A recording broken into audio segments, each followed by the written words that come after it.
Yes. All right. Good morning, folks. How is everybody feeling this morning? Morning. Good. All right. The energy's almost there. Almost there. I feel like we need to get some energy out of you guys because we have a ton of energy. Gabi saw the sunrise this morning. It was so beautiful. I laid in bed and enjoyed it.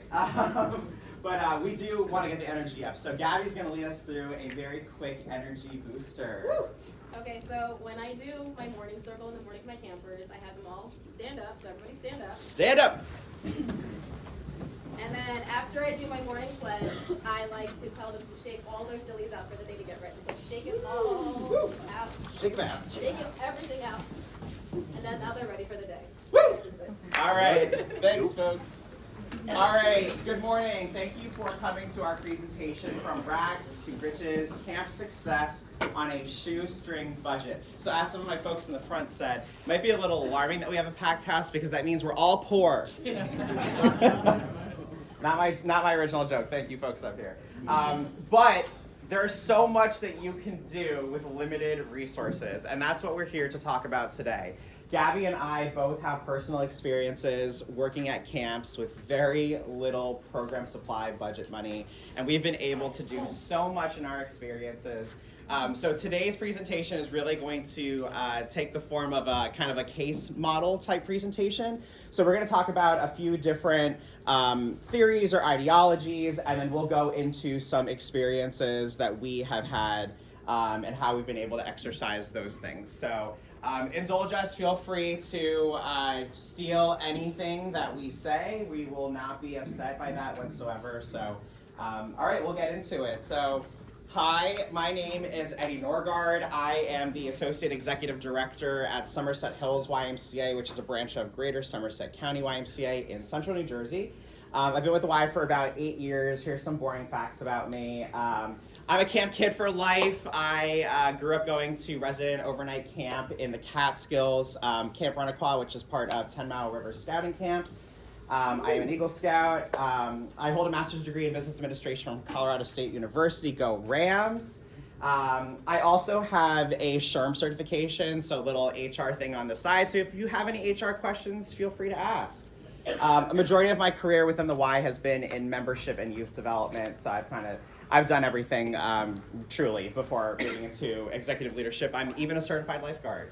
And then fun fact about me, I'm working on a half-sleeve Taylor Swift-inspired tattoo thing over here, and I'm almost done. I have just one more appointment to go. So that is me, and I forgot to mention my pronouns are he, him, his. And this is my friend Gabi. Hello, everyone. I am Gabi.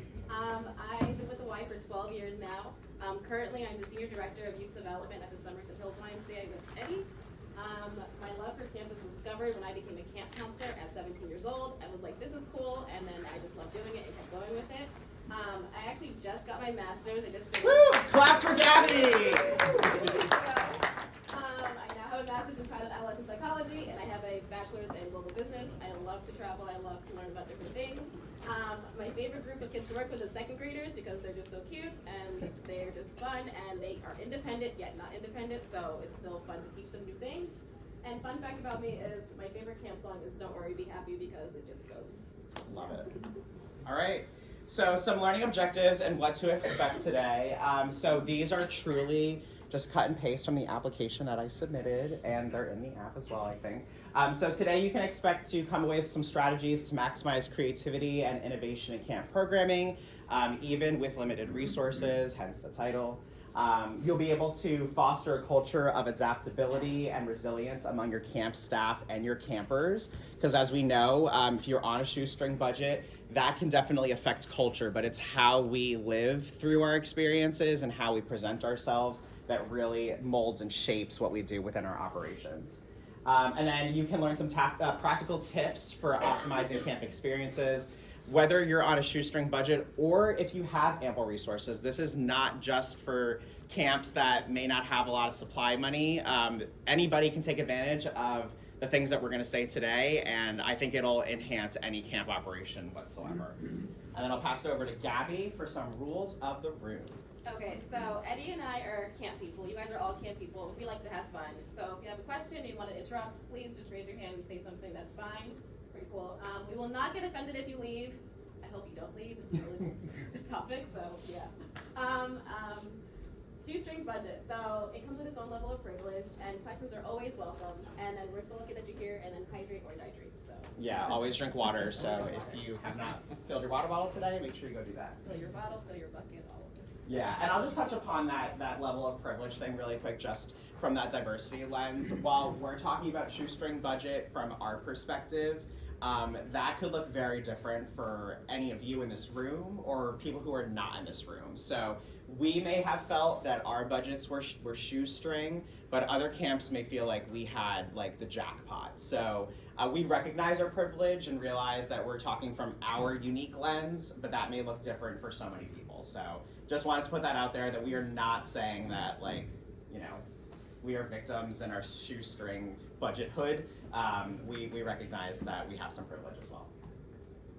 All right, so our first category of topic, of discussion, of presentation today is strategies for maximizing creativity and innovation in camp programming. So here are just some examples of how both Gabi and I have been able to take kind of this ideology of making sure that we can be as innovative and creative as possible in our limited resources, and some of the things that we do or believe or feel are the best way to approach it all.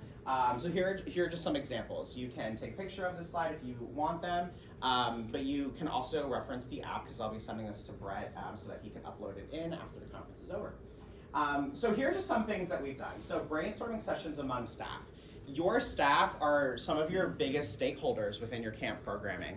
I'll even say that you could probably go a little bit beyond this as well and engage campers and engage parents as well.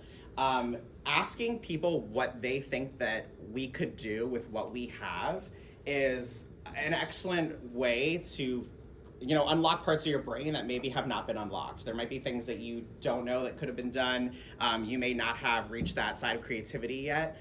And a way that I actually exercise this before we even get into camp is the way that I personally hold my camp staff interviews. Is I always do group interviews. And I know some folks are like, ooh, group interviews, why would you do that? You might not really get to know them very well. But the reason why I do it is because my interviews are 100% gauged on creativity and innovation. And so I run this activity called the Big Barrel of Fun, and you may do something similar to this. But essentially, I take a bunch of random items from our supply shed or our closet, and I put it all on the ground, and I get a group of like 4 applicants, and I'm like, create an entire camp game out of this random stuff that's on the ground. And I give them like 20 to 30 minutes to create a game, list out a bunch of rules as to how to play the game, and then they actually have to teach the other applicants in the room how to play the game. And again, the reason why I do this is because in working on a shoestring budget and with what we have is what we have. And I'm not going to be able to, you know, buy maybe a golf simulator with what ideas they might have or what I might have. I need them to utilize what's truly in our supply closet, because we're not going to be able to buy too much stuff. And so I want to know they're going to be able to do something fun and interesting that will engage people with exactly what we have. So that's, again, just an anecdotal tactic as to how I kind of approach it. Gabi, any thoughts on this slide and things that you've done in any of these areas? Yeah, I know sometimes our younger counselors, like, it's hard for them to understand the shoestring budget, and to show them like little things like that and say, be creative. It also tells you, like, are they gonna be creative with the kids, like rainy days, things like that. So those tactics really help them out, so yeah. Yeah. Gabi and I are both gonna talk a little bit about, in our case studies that we're gonna bring up, about the second bullet specifically. So incorporating play and exploration in everything that we do. Play and exploration is free. It is 100% free. And we all exist somewhere, and so there is something to explore and something to learn from the space that we're in. It's kind of like watching a movie. So if you like have a favorite movie and you watch it like 5 times, you learn something every time you watch that movie. You see something different that you didn't see before, or you might do the same thing with books. It's kind of the same idea. We utilize kind of our same space, and we just go through it every year. And there's always something that we can do in terms of play and exploration. So I'll go first. My case study is about nature. So the camp that I used to be at, I'm not at that location anymore. but it was called Camp Sunburst, and at Camp Sunburst, we were kind of in this like quasi-urban, suburban area, kind of like small city. But right across from the Y was this little overpass, and underneath the overpass was a creek. And after a few years of being there, we were like, let's go over to the creek and just explore it, see what's going on over there. And it is now a staple of our camp programming at that location because we use it for our science and nature, our outdoor education curriculum every year. And they go out to the creek and they do 1,001 different things. Here they're doing, it's really small, so you'll not be able to see it, but they built boats out of like styrofoam and cardboard and stuff, and they're like sailing the boats in the creek. So that's just one example of what they've done. But they also go and observe any little critters or animals that are in the creek. They do like sediment stuff when they're like going through their geology curriculum. So it's a really fun way for us to do this for free. Like it fills up almost an entire week of just like play at the creek. And so this is just an example, again, of a way that you can just use your surroundings, look at it a little bit differently. Like I said, we knew the creek was always there, but we didn't really think to use it. And then when we did, the kids were hooked, and every year they want to go back to the creek. So it's the creek. I mean, it's like infamous in our camp now. So that's my case study. So I'll switch it over to Gabi. Okay, so I like to run my camps like the TV show Out of the Box. Do you guys remember that show? Maybe I'm old. Okay. So Out of the Box was this show where essentially they grabbed a bunch of different items, boxes and things like that, and they would build, and the kids would just go in the boxes and just create different games, different stories all day long. So that's how I like to run my camps. I also like to dumpster dive. So I will drive around to anything and I'll just pick up trash basically and turn it into something else. Broken like kitchen sets or chairs, anything I can find, and then I'll bring it to the camp and the kids can just create it, paint it, whatever they want to do with it. Facebook Marketplace is one of my best friends because everything is there.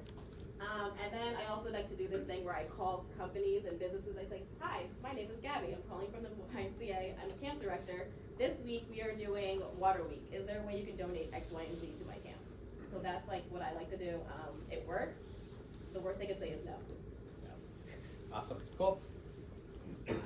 So we'll move into our second category. So how to view constraints as opportunities for growth and creativity. Again, feel free to take a picture, but it will be in the app later.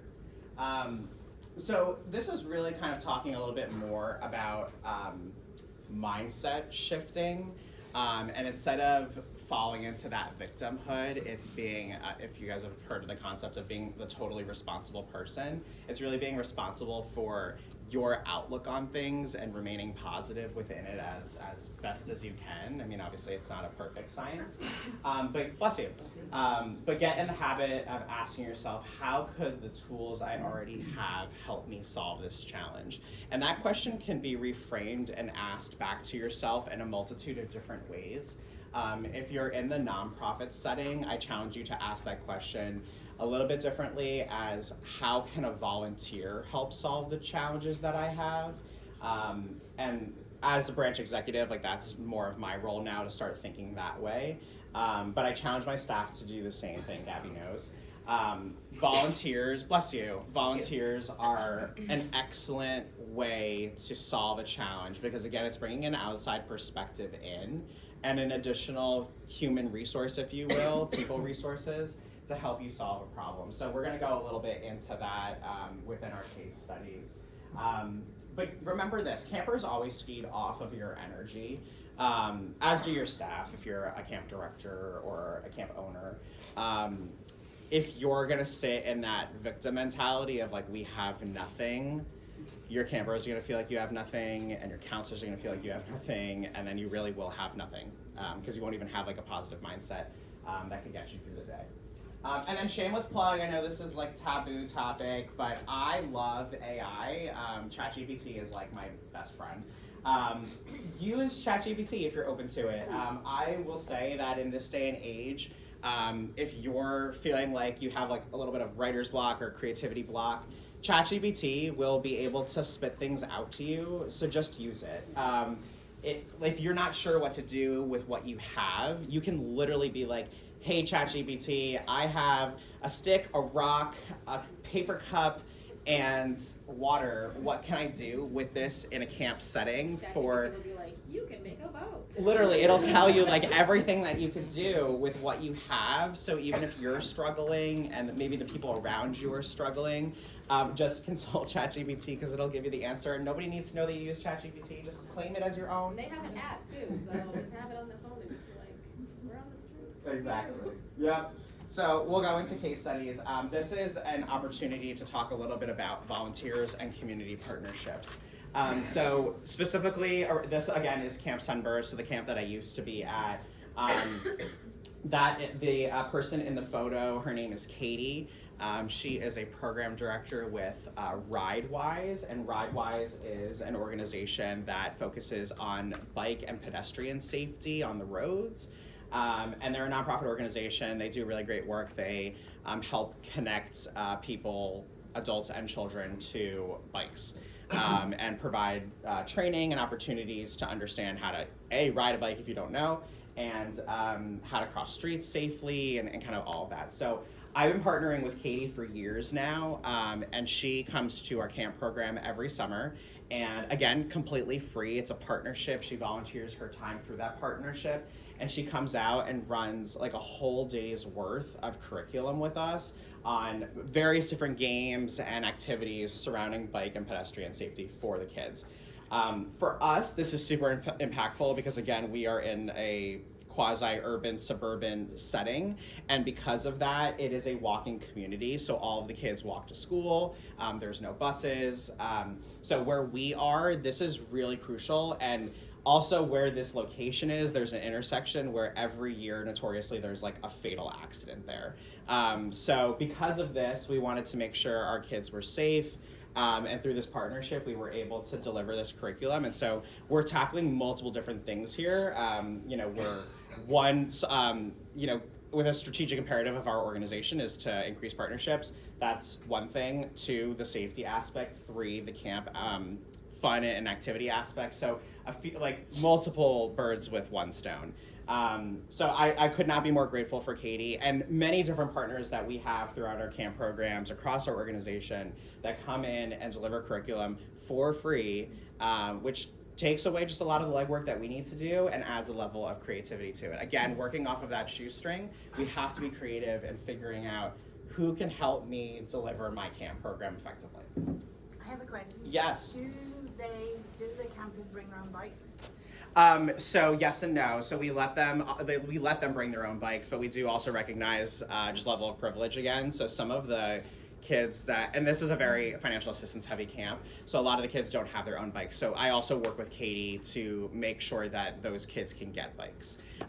So they're, again, really wonderful organization that's able to do that.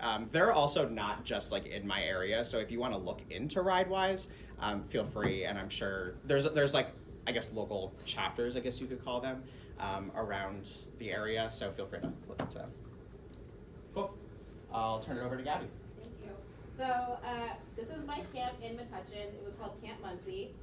So we partnered with this company called City Green. City Green is also a nonprofit. In 2018, we reached out to City Green to help them, ask them to build a garden in our in the front lawn here. So basically, the purpose of getting the garden was to teach the kids about healthy eating. Being at the Y, healthy eating is a really big pillar for us, so we work with that. So what happened was the kids basically planted things for us and watched them grow. Kids don't understand that when you pick it and eat it, you have to wait for it to grow again, so that was like a big thing to teach them. So they would pick all the tomatoes off and then come back the next day and say, hey, where's the tomatoes? You ate them yesterday. So during COVID, this was a really big help for us because we could be outside. As you can see, the kids are in masks still, but they would just go out there and they would just relax. The garden became a place where it wasn't just the garden anymore. It became a place of just like playing activities. Some kids would play their Pokemon cards out there. We bought chalk and we built like this little pedestal things here, and the kids would like walk on it. We had trees. We had different types of like boxes. So we made a tea garden. We would have lavender, lemongrass, mint. We did a pizza garden. We did like oregano. Basil. We did cucumbers, we had sunflowers. So I really like the garden. Again, it was free to put together. City Green will come to your camp and build this for you. You just have to keep up later on. Yes. Is it only for camps in city limits? No. They actually come out and they assess your area. They tell you how you can build a garden, and they say how many beds you can get, and they just go from there. A way that we kept up with it is we got a grant from Stop and Shop. So if you have someone at your camp that writes grants, I would then look into that. Stop and Shop paid for the seeds for us to keep growing. Then we also got a grant from Home Depot to keep up with the broken beds, because after a while, like the snow and things like that, they break. But other than that, like, I truly love the garden. The kids love the garden.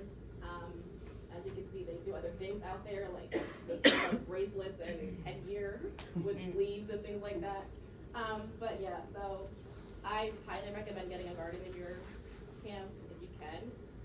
City Green and other companies like this will just come out and look to see.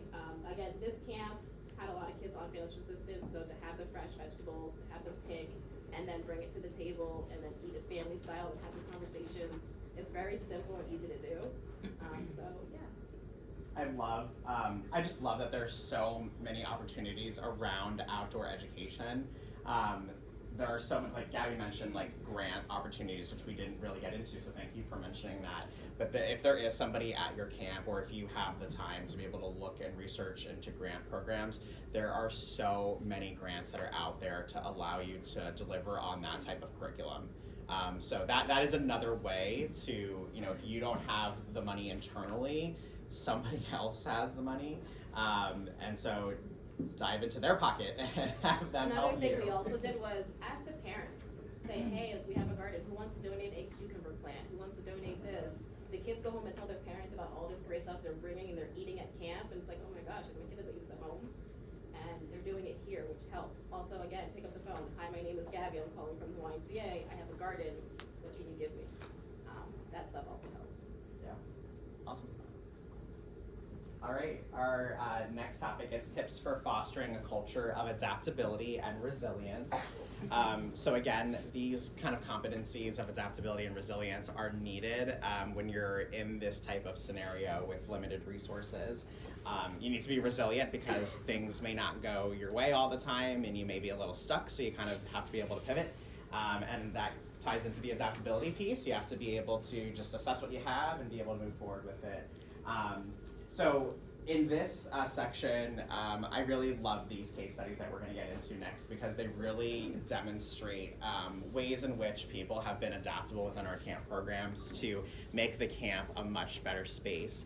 And it really took a lot of creativity from various different stakeholders to do those things for us.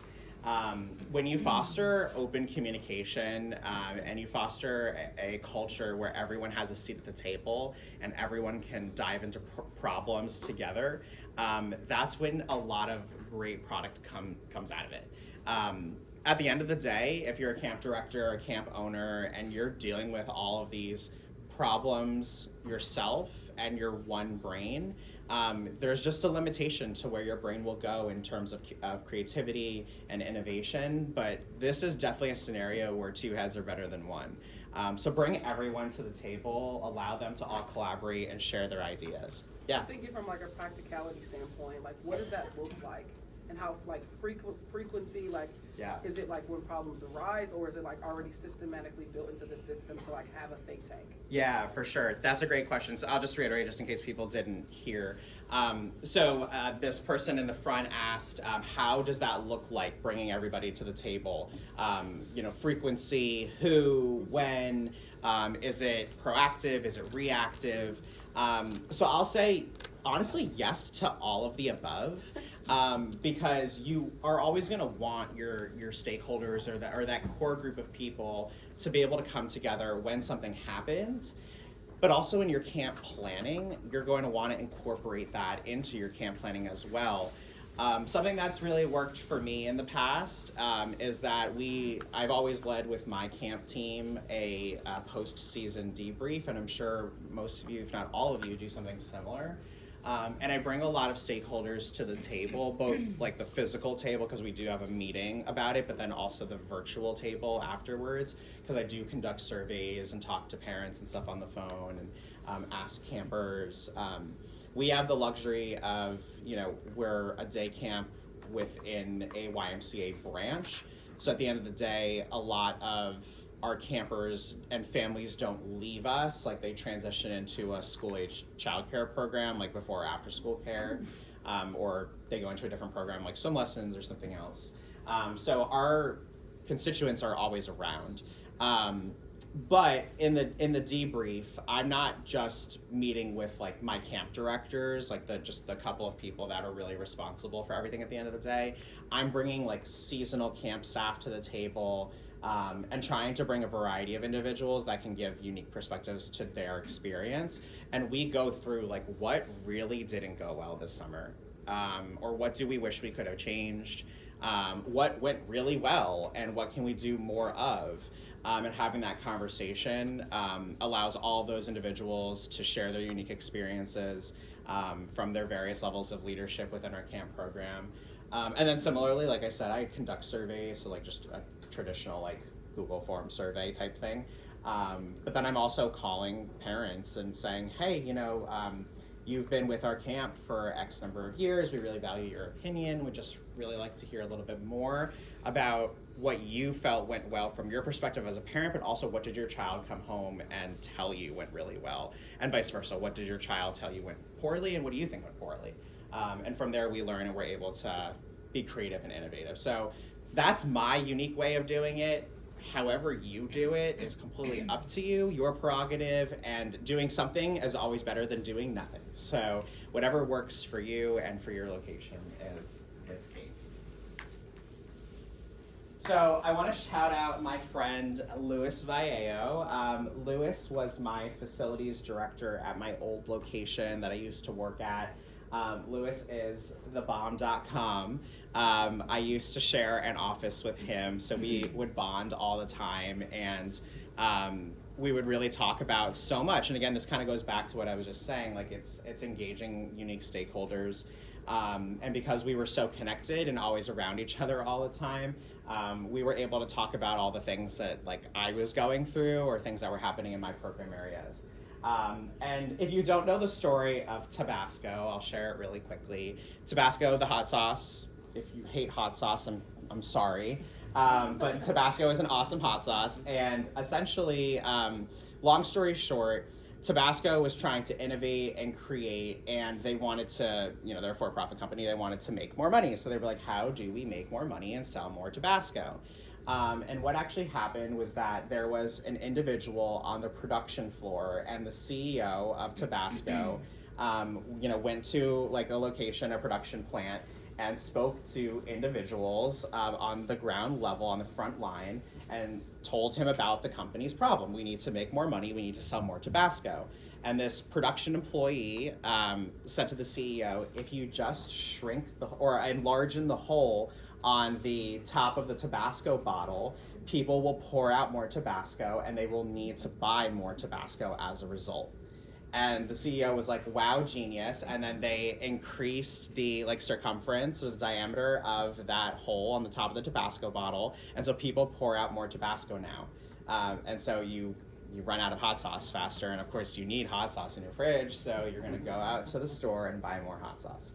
And that is the creativity, kind of innovative thing that always sticks in my mind. I love that story. So we did this thing at my old location called the Tabasco Award. And so we would celebrate one major innovative idea every year. And we would literally buy a Tabasco shirt, give it to the person with a little printed out plaque thing. And it was cute, it was fun, but it also celebrated the idea of creativity and innovation and that adaptability that's needed in so many of these settings. And so Lewis won our Tabasco Award one year, and it was actually the first year that I was at that camp. And so this is... Oh no. That was weird. It's not my laptop. It's definitely that thing. So it's not my fault. Sorry. I'll keep going into Tabasco while Gabi tries to fix it. So Lewis won the Tabasco Award that year, and it was my first year at that camp. And the reason why he won it was because being in an urban, suburban setting, our property was literally 3/4 parking lot and building, and like this much of grass. Like literally this much of grass. So we weren't, like our camp was literally inside of our building all day long. And just like running through multi-purpose spaces and like throughout the entire, like the hallways of the Y, like it was just crazy, right? Like just crazy. And our camp was growing, but it was only able to grow to a point because of the fact that we were inside this building. So I was talking to Lewis after my first camp season and was like, oh yeah, I can't do this anymore. Like, this was crazy. I've only been here for 1 summer, but like the amount of inside the building time to me is not my philosophy of camp. Like, I'm like outside, get dirty, be in the sun. I'm not that type of camp person. So he was like, why don't we just turn our staff lot into the campground? And I was like, well, how would we do that? And he was like, oh, well, we could just like get this tent and put it up, and that will turn, great, good job, Gabi. And that will turn the parking lot into our campground. And I was like, oh my gosh, genius. And we were able to figure out how to find that money for that. And so we purchased a tent, and every year our staff parking lot is now our campground. It's not the like grassy knoll that I wish camp was, but for where we are and what we have and what we're working with, it was light years ahead of where we were. And that was all from like my facilities director, who's used to like being in the boiler room of our pool and not like really dealing with camp all too much. So he won the Tabasco Award, and he truly, this man is the reason why that camp grew so much, because when we were outside, free marketing as people drove by, parents and campers were so much happier with what we had going on. I mean, he truly changed that camp. So he definitely deserves the Tabasco Award. But that story really illustrates bringing everybody to the table to have these conversations, because you never know who's going to have an amazing idea to transform your camp program. So, my friend Lewis.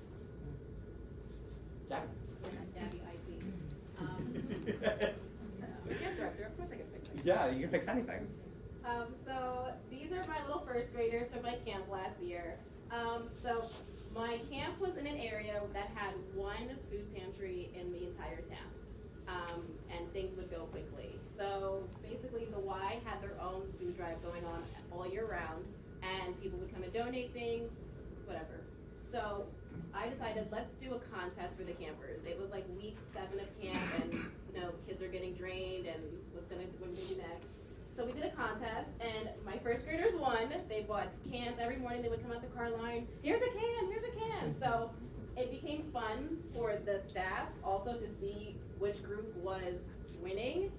They were encouraging their campers, and then they were also doing something good. So they didn't really realize how much good they were doing by bringing me the oxen mac and cheese from their own cabinet. But it was fun. So then at the end, I was like, okay, what type of prize do you guys want? And they were like, we want this, we want this. I said, how about an ice pop? They were like, yes! I said, great, you're gonna get an ice pop. So teaching the kids about social responsibility is one of my favorite things, because it's easy and it's fun, and they don't realize what they're doing. And then being able to give back to the local food pantry was great. They were really appreciative. They were really happy that little first graders, little 6-year-olds just, came from home and bought their cans of beans and put them in this little shopping cart that we found. We found this shopping cart. And just having it outside of camp every morning, people are driving by now, so members are now also driving by, and they're seeing what's going on. They're stopping and they're looking and they're reading. Food drive contest. We didn't even know there was a food drive here, and they're also putting stuff in the shopping cart. So now we're getting other people involved, and then we're leaving this can out overnight and hoping that people don't take from it. But it was just like a really fun project for the kids, and I love doing little fun projects like this. Any type of contest, I think, gets the kids going, because it's easy and it's free, and you can just get them a box of ice pop for $10. and it just, you know, it makes them like want to come back to camp every day. So that's something I really truly like doing, is having something that involves the social responsibility for the campers.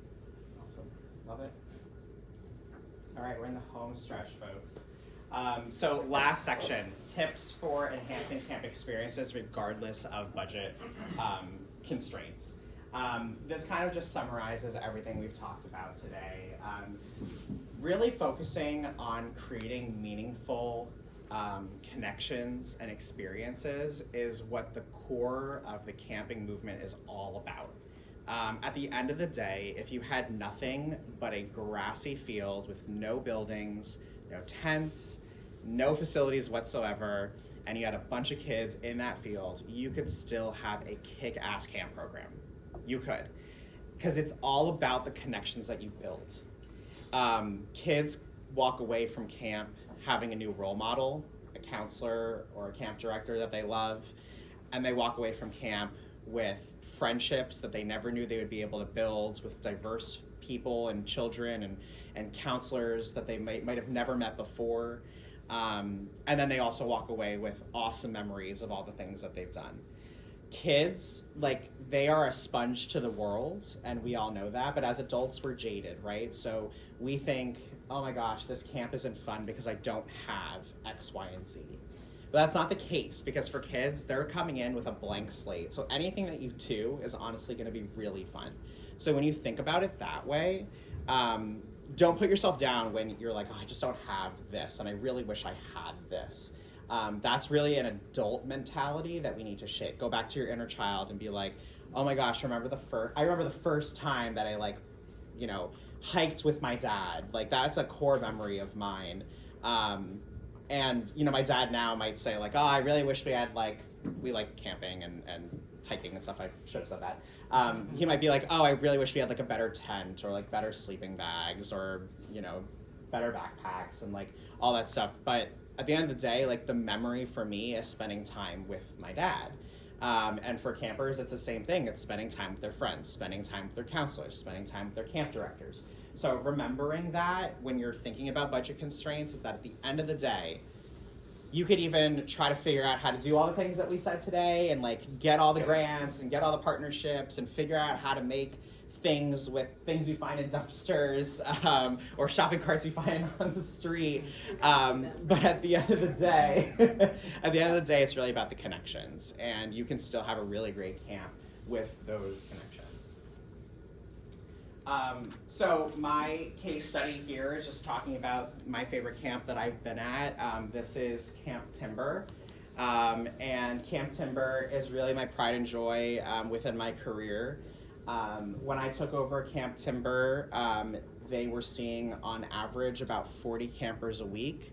And for us in our area and our location, that was nothing. And I actually came into that role being the directive from my executives were, we need you to sunset this camp. Go through one more camp season and you're gonna end up sunsetting it. So just know that it's not worth running. And I don't believe in that. I believe every camp is worth running. And I think camps are vital to the world, and I think we could use a lot more of them, in fact. And so I was really determined, to not have to sunset this camp. So I went into it with the mentality of everything that I talked about today and what can I do to make this camp better. And Camp Timber really is kind of that camp that I just talked about of grassy field with nothing else. We existed at a YMCA, Bridgewater YMCA, and that facility is an aquatic center. So literally, it is a 10-lane pool with a structure around it. There's no rooms inside. There's no AC. Yes, there are bathrooms, because that's code. And that was literally basically about it. We had this pavilion outside, which are in all these pictures that were it was a pretty rundown pavilion. But that was essentially it. And we had no supplies, we had nothing. But we made it into a really, really fun summer. I had some kick-ass staff that I love dearly, and their heart and soul was in this camp. And within that first summer that I took over, I went from 40 kids to 80 kids, so I doubled the size of the camp. And now they are at their max capacity of about 150 kids per week. We can't, thank you, appreciate it. I don't work there anymore, but I've left really great staff behind, and they are more than capable of continuing the legacy of this camp. It is a long-standing camp, which is the other reason why I didn't want to sunset it, because the alumni population, while the connection was weak and like not strong, I know there's a lot of them out there, because I've heard the stories from people within the community, bless you, and I did not want to sunset it. So they're thriving now. Outdoor play is their number one thing. So when people would call and ask if they, could register and would this be right for their child, I was like, if your child is cool with being outside all day with no shade, we will apply sunscreen, with no shade, and it loves to run around and play sports and games, this is the camp for you. And surprisingly, or maybe not surprisingly, parents ate that up and they were like, my kid's going to that camp, and it's now a thriving camp and doing really, really well within our organization. So Camp Timber is my pride and joy. I miss it dearly. Those kids and those camp staff were amazing. So thank you. Gabriella. All right, so this was my camp for 12 years. I no longer work at this camp. Last summer was my last summer, and I loved every bit and part of this camp. So this camp taught me how to run camp with nothing. My kids discovered Gaga at one point when Gaga was like the thing, and we don't have a Gaga pit. We don't even know what that was. So things like that. So just grabbing some random material to the point where the kids were like, it's Gaga time, and they were just like rolling it around themselves. So I like stuff like that. My counselors were amazing. They knew we had nothing, and it was great. So, they would tip into the dollar store. They would go to their house materials like, oh my gosh, I bought this from home for the kids. To the point where like other families were not bringing things for the kids. Board games. We would take pieces of Monopoly from this game and pieces of something from that game. None of our games had any of the correct pieces ever, and that was okay. Outside time, playtime was just random board game time was fun. And then I would have science fairs and then tell the staff, you can't buy anything. You have to just use whatever we have here to create something. And my second graders created a roller coaster, and it was the coolest thing ever. So this is how I wrapped up my last summer with them, and I will never forget them there. It's a really great camp. Little things like making friendship bracelets, those are cute and easy, and the kids really love those, and adults like them too. I would just say that just use what you have and just have fun. Again, memories are the best thing for the kids.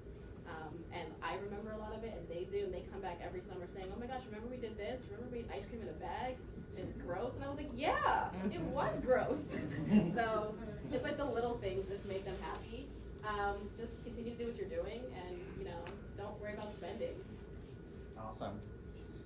Thanks for sharing your time with us. We wanted to conserve about 15 minutes for questions, if anybody has any questions about anything that we talked about, or if you want to pick our brain for anything. Also, again, in the spirit of what we talked about, this collective and this room could be a really great sounding board for any of you if you're experiencing some type of challenge, and if you're feeling comfortable enough in being vulnerable about any of those challenges. We would be humbled to be able to hear about your experience and be able to help you with anything that you might need help with. So that's me, that's Gabi. Our contact information is up on the screen. If you scan our respective QR codes, it will generate a little contact in your phone so that you can reach us at any time if you have questions, or if you need us to help connect you to any of the community partners that we talked about. We'd be happy to share that information with you as well if you want to send us an email or a text. And yeah, that's our presentation. Thanks for coming. Questions? Yeah. I just wanted to echo ChatGPT and how useful it is. So I'm a year-round director for programs and also directing and planning camp programs, and that's a lot of brain power. And so I have ChatGPT write my parent email confirmations, write my program descriptions, sometimes even writing customer service emails if I'm like, hey, how do I say this in a nice way? So ChatGPT is very helpful, and I recommend to dip your toes into it if you haven't done it yet. To figure it out, I started with having it tell me jokes, because I was like, what is this strange software? So it's very helpful. So wanted to ChatGPT echo will that. also help you write email back to a parent who just felt the need to clap at you. Yeah. And so you want to clap back in a really professional way. So. Yeah. I just want to reiterate what my friend said over here, just because I know some folks need a mic for auditory purposes. So my friend here said, dip your toes into ChatGPT. It can do a lot of different things. They talked about the ability to write emails and to help you brainstorm and create plans and activities for the summer.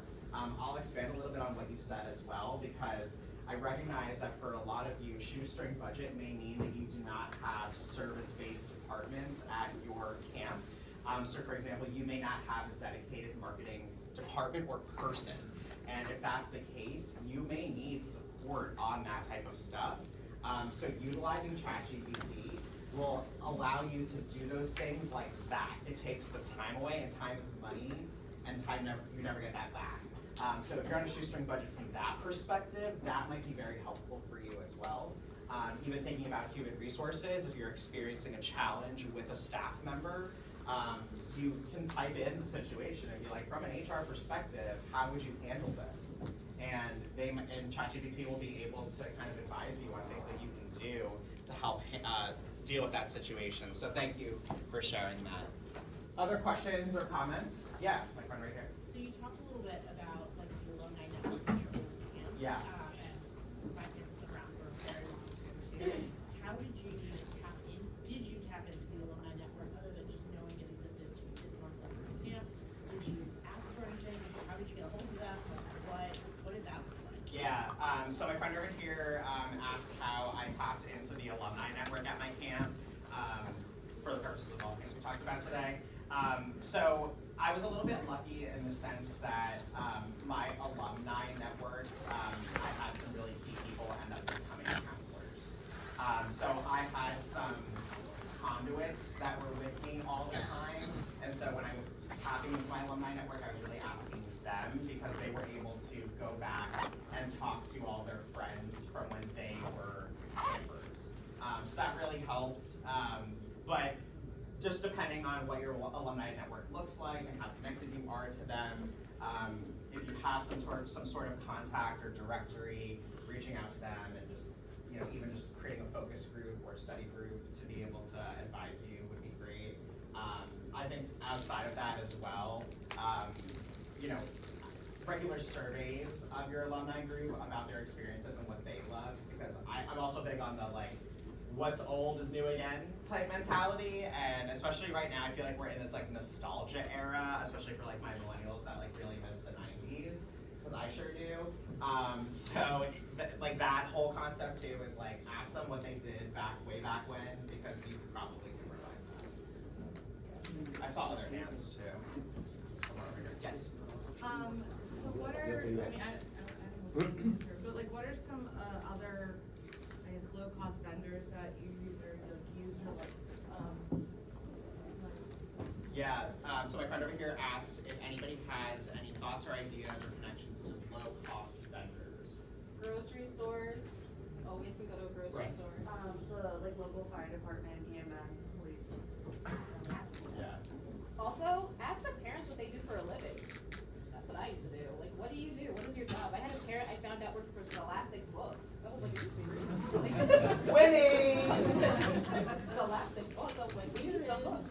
So just look at the kids' paperwork. We'll see what the parents' occupations are. Just going on that, we do put occupation on the registration form, and it's optional, they don't have to do it, and then anytime we have a need, we just kind of look at that. We have a lending library at our camp, and so we have a family that owns a bookstore, and they just donate books all the time to the lending library. Yeah. Parents are gonna be your biggest resource. I mean, especially also if you're asking them to be involved. Oh my gosh, yes, you'll let me coming into the camp? Yes, come for a second, drop it off. Yeah, parents always want to get into camp for some reason And that's because they great. miss it when they were Yeah. campers. So I've just had let them in parents to that donate be stuff. volunteers during field day. You can come in for a quick second and then back out. So. Yeah. Hopefully that helps. Yeah, thank you. Other questions, comments? Yes. So you talked about getting community partners. So in our organization in the past, we've had a lot of a hard time sort of making those connections. How did you guys go about establishing them and making them strong enough to last beyond a year? Hi, my name is Gabi. I'm calling from YMCA. Summer camp. So is it primarily cold calling basically that you use, or like cold emails? Yeah, so depending on what my theme is, depending on what I feel like doing with the kids for that week, that day, if I know something's coming like months in advance, I'll just call whatever company I feel might work for that, and then if they say no, they say no, but the worst they can say is no, and they say, oh, how many kids do you have? And that's when you say, I have 300. And that's when they send you more stuff than you need. So always say you have 300 kids. Another thing, so from my perspective, just as an executive leader at nonprofit, my role is volunteer philanthropy and board. And so from my perspective, I utilize my board of managers and whatever their connections are. So for us, and just what our structure looks like, our board is supposed to be out there in the community. And so I asked them, do you know anybody at this organization? And if not, could you reach out to them on our behalf? Because that sometimes goes over a little bit better as like, I'm a community member and I'm a board member of this YMCA. I'm trying to connect you with them. So if I'm having a hard time with that connection, I'll do that. But honestly, I have found that the cold calls or cold emails work really well, because if they're looking for a partnership, they're gonna reach back out to you. Especially for us, I don't know if you're at a nonprofit camp, but okay, you are, great. So for nonprofit to nonprofit, I mean, we both need to rely on those partnerships to survive. So it's a lot easier because they're more likely to respond to you. And then just continuation of the relationship, I always say it's not about me, it's about the mission of where I work. So yes, I want them to have a relationship with me, but really where I want them to have a relationship is with what we do, with our mission and our values. Because if I get a new job, or I decide to move to Spain and live the rest of my life as a guitar player on the streets, I would want that relationship to keep going, and it's not about me, it's about the mission. I would also say that in your area, if there are new businesses opening or you know something's opening, go introduce yourself right away. Bring a little care package, like give your little swag. Just say, here's a wine water bottle. Like, welcome to the neighborhood, welcome to the community. I run a summer camp. If you ever want to come check it out, please do. So put yourself out there as best as you can. Again, driving around and just making those connections really helps. Yes, she wanted to add first. I'm just gonna super harp on the parent piece. Yeah. I think what I found is if you send a very specific email before camp, and you say, this summer we're gonna be doing a decade this, and then you say, you're very specific, the amount of Halloween costumes that they've jumped up in their place, and buttons. That's real. Or stickers, Parents or wanna get all rid the of stuff slime, all or the all time. the squishmallows that we had to own as parents. It decorates things. If you have someone that has a pickup truck or willing to do U-Haul, you say oh my God, we could use old couches, your throw pillows, those towels, those sheets. It's amazing because as parents, a lot of people in the room, or even as a human, what you collect, there's extra socks. Those are sock puppets, those extra tote bags, those are arts and crafts, those old clothes that don't match. It's actually amazing, and I'm not an art and craft person, but the amount of stuff I got in my house is disgusting. Very real. You wanted to add as well? Yeah, you were speaking on getting people to believe in your mission, Yeah. and I work at a Y camp as well. I work at the Y camp that I went to as a kid. Nice. So, I'm now on my second year of hosting an AmeriCorps team, which is highly regional, but I think most of where we are is in the same region. So right now we're hosting our second NCCC team, which is a very intense process. I can't believe those kids do it for a whole year. But speaking on the mission part, it's very easy for me to convince other people of the why, and certainly my camp's mission in particular, because I started drinking Kool-Aid when I was 7, so it's just ingrained in my DNA. But part of why we host them and they do our service project, whatever else, they call me now because they believe so deeply in our mission. They know that we're gonna show up for them. So they call last year's team called me in August and was hey, we need 20 ISP individual project hours. Do you have anything that we can come work on? And my boss always says there's always a list. And I was yeah, show up. We can fill out 20 hours pretty quick. So then they just gave us 20 hours of service hours because they were hey, it went really well when you hosted. It was the team leader. She was like, my team's looking for 20 hours, we're like an hour away. And I was like, you can spend a weekend here, I'll house you up, like, all good. And the regional director has like called me for like other stuff, so like, the application process, for example, she was like, hey, we have a sponsor team that's looking for an example application, we don't really do that, can I like use yours to like help them? So like what you're speaking on, like having them connect with LinkedIn, if you get people on board, they start reaching out to you for like service hours, for like other, like getting other people connected. So it's really helpful when you can essentially sell your nonprofit, your mission. Cause now I'm like, yeah, you can come be in our stores, cause I was gonna do that anyway, so thanks. Yeah, there's always companies looking to do like service, so you can also find those to come do projects at your camp to help clean up and get you set up. They're always looking for like, you know, their community day or their like give back day, so dig into those are also really helpful. Awesome. I think you had a question, ma'am, right here. Oh, she has it. Okay, gotcha. Any other questions? I think we have time for like one more. Going once. What?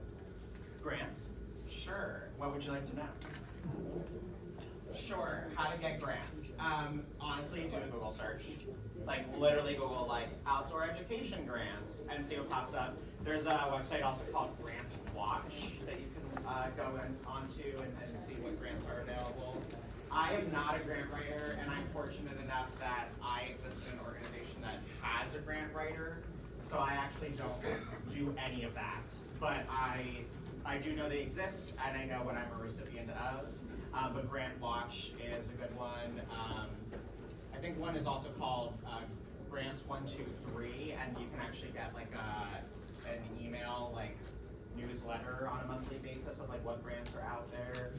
But honestly, if you just Google grants, you'll see a lot. And just know with grants that you don't just get free money.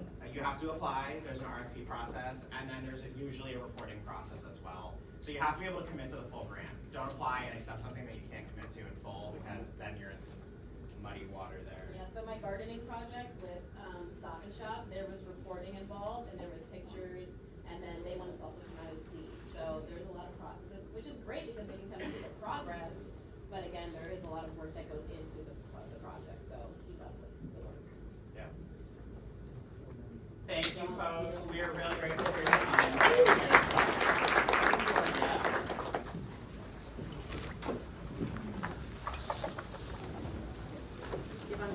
Hey, I'm from Somerville.